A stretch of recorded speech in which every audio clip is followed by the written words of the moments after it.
Hi అండి, అందరికీ నమస్కారం. ఈరోజు చికెన్ గోంగూర పచ్చడి పెడుతున్నానండి. పిల్లలు అడిగారు చేయమ్మా అని చెప్పి, అందుకని చేస్తున్నాను. చూద్దాం రండి, దానికి కావాల్సిన పదార్థాలు ఏంటో చూద్దాం రండి. నేను బాండి పెట్టుకున్నానండి, పెన్నం పెట్టేసి స్టవ్ వెలిగించుకున్నాను. ఇదిగోండి, దాని మసాలా ఏం కావాలంటే చూడండి, ఆవాలు ఒక అర స్పూన్ ఆవాలు వేసుకున్నా, ఆవాలు, చెక్క, లవంగాలు, మెంతులు ఒక అర స్పూను జీలకర్ర, ఒక స్పూను ధనియాలండి. ఇంతవరకే చాలు. ఇవన్నీ మనం వేయించుకుందాం. చిన్న మంట మీద బాగా ఎర్రగా వేయించుకుందాం. ఇదిగోండి, నేను 2 కట్టలు గోంగూర తీసుకున్నా, కడిగి ఆరబెట్టుకున్నాను. బాగా చూడండి, పొడిగా ఉంది. కడిగి ఆరబెట్టి పెట్టుకున్నా. ఇలా కడిగి ఆరబెట్టుకొని తడి లేకుండా చూసుకోవాలి. చికెన్ ఒక 1/2 కేజీ తీసుకున్నాను. చికెన్ కూడా కడిగి బాగా శుభ్రం చేసి పెట్టుకున్నాను. ఇది కూడా దానికి కావాల్సింది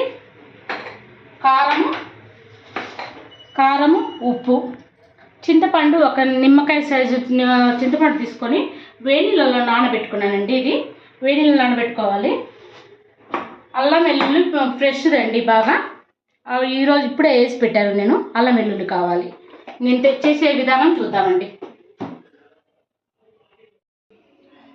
బాండి పెట్టాను. నేను గోంగూర వేపడానికండి ఒక గ్లాసు నూనె వేస్తున్నాను. ఇది టీ గ్లాస్ నూనె అండి, వేరుశనగ నూనె అండి. ఇది వేరుశనగ నూనెలోనే మగ్గనియాలి. ఆయిల్ పడుతుందండి, దీంతో 3 గ్లాసులు పడుతుంది. చాలా టేస్ట్గా బాగా కుదురుతుందండి. నేను పెద్ద కట్టలు 2 తీసుకున్నానండి. 2 కట్టలు పెద్ద కట్టలు తీసుకున్నా. 6 కేజీ చికెన్ తీసుకున్నాను కాబట్టి నిమ్మకాయ సైజ్ అంతా చింతపండు తీసుకున్నా, సరిపోతుంది. చిన్న కట్టలు అయితే కనుక 3 కట్టలు తీసుకుంటే సరిపోతుందండి. ఆయిల్ కాగింది. ఆయిల్లో గోంగూర పెట్టేద్దామండి. గోంగూర బాగా వేగనియాలండి ఆయిల్లో. ఇది నూనె పైకి తేలేంత వరకు మనం బాగా మగ్గనిచ్చుకోవాలి. కడిగి ఆరబెట్టుకోవాలండి. బాగా గోంగూర పొడిగా ఉండాలి, తడి లేకుండా ఎక్కడ ఆరబెట్టుకోవాలి.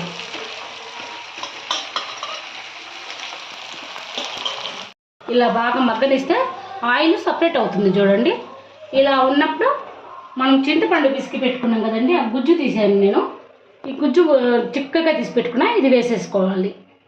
ఆయిల్ సపరేట్ అయ్యేంత వరకు అండి బాగా మనము ఈ గుజ్జు బాగా వేగాలి. చింతపండు గుజ్జు ఎక్కడ తడి లేకుండా ఇదే ఆయిల్ సపరేట్ చేసిద్ది. బాగా వేగి ఇది వేగి బాగా ఆయిల్ సపరేట్ అయ్యేంత వరకు వేసుకుందామండి. ఇదిగోండి, వేయించి పెట్టుకున్నాను తోరగా. ఇవి మిక్స్ చేసుకుందామండి.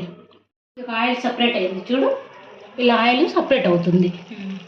ఆయిల్ సపరేట్ అయినప్పుడు తీసి పక్కా పెట్టేసుకొని ఈ బాండి పెడుతున్నా.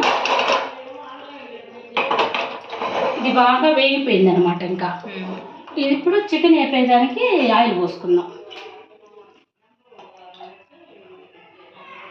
దీనికి పల్లీల ఆయిలే వాడుతున్నాం, అంటే వేరుశనగ నూనె. ఇదే పచ్చళ్ళకి బాగుంటుంది అనమాట. ఇది ఒక 2 పడుతుంది బాగానే. అదిగో అంత వేస్తున్నా వేయించేదానికి. మనకి మధ్యలో సరిపోతే వాడుకోవచ్చు కూడా ఆయిల్. నూనె కాగనిచ్చి అందరికి వేసేద్దాం.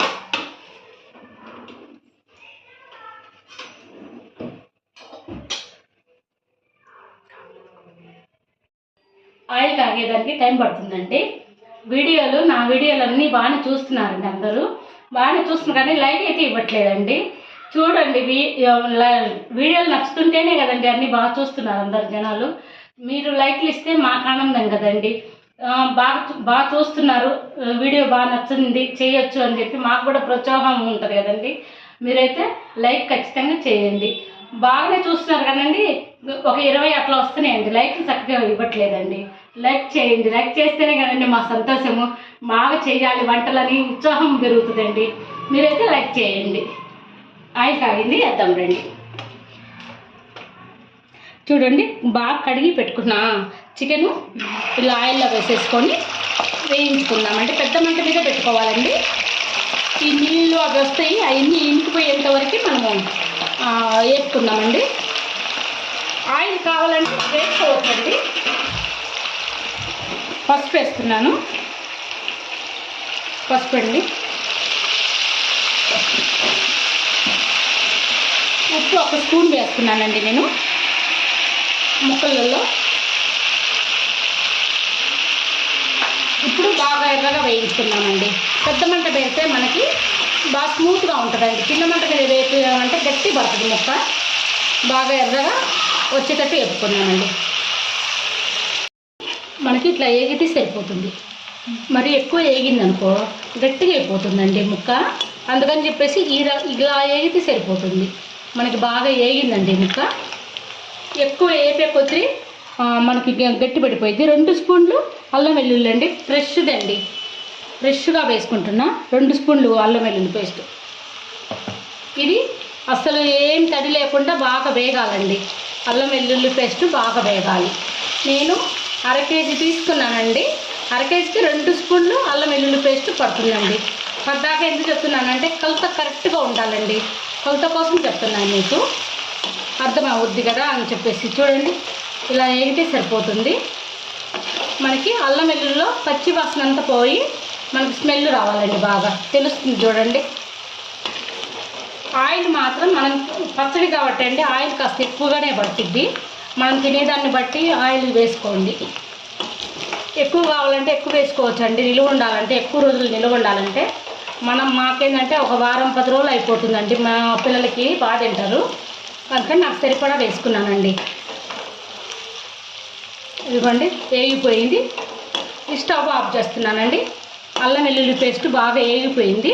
నేను స్టవ్ ఆఫ్ చేస్తున్నా. కొంచెం చల్లారిన తర్వాత ఉప్పు కారాలు వేసుకుందామండి. ఇది బాగా వేగింది చూడండి, ఎర్రగా వస్తుంది. ఇంక ఉప్పు కారాలు వేసుకుందామండి చల్లారిన తర్వాత. గోరువెచ్చగా అయింది, సరిపోతుంది. మనం పట్టు పెట్టుకున్న మసాలా వేస్తున్నా. కరెక్ట్గా నేను చూపించిన పద్ధతిలో వాడుకోండి, మీకు కరెక్ట్గా ఉంటుంది. నేను ప్రతిసారి పెట్టినా ఇలాగే పెడతానండి, కరెక్ట్ సరిపోతుంది మనకి. 1/2 కేజీకి 5 స్పూన్ల కారం పడుతుందండి. నేను 5 స్పూన్ల కారం వేస్తున్నా. 2 కట్టల గోంగూర ఉంది కదా, 1 2 3 4 5 తినేదాన్ని బట్టి అండి మాకు కరెక్ట్ సరిపోతుందండి. 5 వేస్తే కరెక్ట్ సరిపోతుంది. నేను చికెన్ వేసేటప్పుడు 1 స్పూను వేయించేటప్పుడు 1 స్పూన్ ఉప్పు వేసానండి. ఇంకా 2 స్పూన్లు వేసుకుంటే సరిపోతుందండి. చూసి వేసుకుంటే సరిపోతుందండి. ఉప్పు కారాలు ఎవరు తగ్గట్టు వాళ్ళు తింటారు కాబట్టి దాని తగ్గట్టు వేసుకుంటే సరిపోతుందండి. గోంగూర అండి,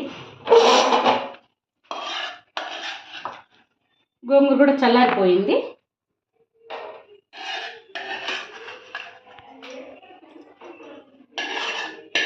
ఎక్కడ తడి లేకుండా చూసుకోండి. తడి లేకుండా ఉంటే మాత్రం చాలా బాగా రోజులు వస్తుందండి.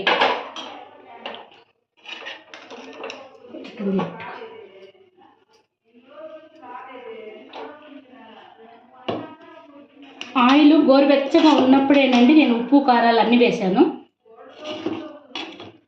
దీన్ని బాగా కలిదిప్పుకున్నామండి. నిలువ ఉంచుకోవాలి, ఇంకొంచెం 1 కేజీ పెట్టుకోవాలంటే మాత్రం కొద్దిగా ఆయిల్ వేసుకోవచ్చండి. దాన్ని బట్టి మనం చూసుకుంటే సరిపోతుంది.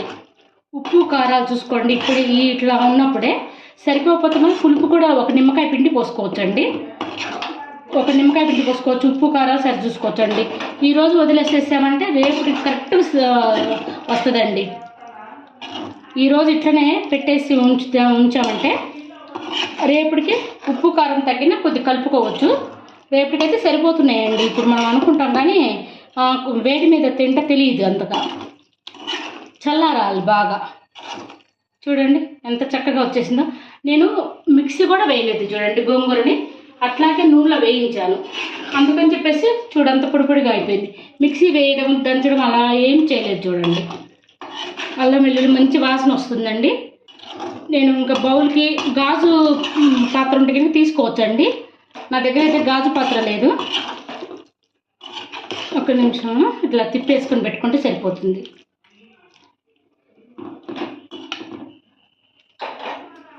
చల్లారిపోయింది. ఇదిగో చూడండి చల్లారిపోయింది పూర్తిగా. మనకు ఆయిల్ మనకు తగ్గట్టు వేసుకోవచ్చు అండి. ఉప్పు కారాలు కూడా మనకు నచ్చినట్టు వేసుకోవచ్చు. నాకైతే పర్ఫెక్ట్గా సరిపోయిందండి. బాగా కరెక్ట్గా సరిపోయింది. దీని గాజు బ్లౌజ్ బౌల్కాయని తీసుకోవచ్చండి. మనకు గాజు సీసా లేకపోతే కనుక నాకైతే లేదండి అని చెప్పేసి ఇది మాత్రం దీంట్లో తీస్తున్నానండి నేను. మాకు ఎంత అండి 10 రోజులు అయిపోతుందండి పచ్చడి. మా పెద్దమ్మాయికి మాకు 10 రోజులు అయిపోతుంది. బాగా తింటారు పిల్లలు ఇష్టంగా. అన్నీ కరెక్ట్ సరిపడేయండి. నేను నా కొలత ప్రకారంగా వేస్తున్నానండి. అలా చూసి చేసుకోండి, మీకు పర్ఫెక్ట్గా ఉంటుంది. చూడండి ఎంత బాగుందో, అసలు చూడటానికి కళ్ళకి ఎంత చక్కగా ఉందో. మీరు సేమ్ ఇలాగే కొలతలు తీసుకొని చూసుకోండి. చాలా టేస్టీగా చాలా బాగుంటుందండి. ముక్క కూడా పర్ఫెక్ట్గా వేగింది. మళ్ళీ ఎర్రగా వేగనివ్వకండి. ఎర్రగా వేగింది అనుకోండి గట్టిగా ఉంటుంది ముక్క. ఇట్లయితే కనుక మనకు తినడానికి ఈజీగా ఉంటుంది, బాగుంటుంది, చాలా బాగుంటుంది. ఒక్కసారి ఇలా ట్రై చేయండి నేను చేసినట్టు. నచ్చితే మాత్రం లైక్ చేయండి.